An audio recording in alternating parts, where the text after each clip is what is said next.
on va voir comment calculer le volume du prisme. Donc le prisme, c'est ce volume-là, hein, c'est ce solide. Donc il est composé de deux bases identiques, parallèles. Et ensuite, les faces latérales, ce sont des rectangles. Hein. Donc ici, on est dans un prisme droit. Pour calculer le volume du prisme, on va prendre l'aire de la base, l'aire de base, fois la hauteur. Voilà. Donc ça, c'est ce qu'il faut retenir. L'aire de base fois la hauteur. Donc ici, hein, alors on note parfois cette formule sous B majuscule fois H minuscule. Hein. Ici, c'est bien l'aire de la base. C'est pas une longueur, hein, c'est bien l'aire de la base. Et là, H, la hauteur.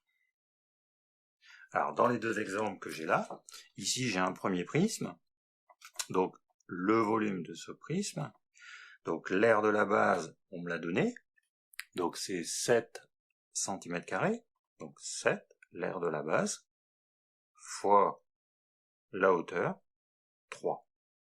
Donc 21, j'ai des unités en centimètres, donc centimètres cubes. Pour cet exemple-là, l'aire de la base, on ne me l'a pas donné, mais par contre c'est une figure que je connais, c'est un triangle rectangle. Donc je suis capable de calculer l'aire de la base. Alors je vais le faire séparément. B. Donc l'aire de la base, donc l'aire du triangle rectangle, on multiplie les côtés de l'angle droit et on divise par 2. 4 fois 7 divisé par 2. 4 fois 7, 28 divisé par 2, 14. Donc j'ai 14 cm² pour l'aire de la base. Ensuite, je reprends ma formule du volume, donc l'aire de la base, 14 fois 6. J'insiste bien sur, ici c'est pas les dimensions sur la base, c'est bien l'aire de la base. Hein. Pas se tromper sur les valeurs que l'on prend.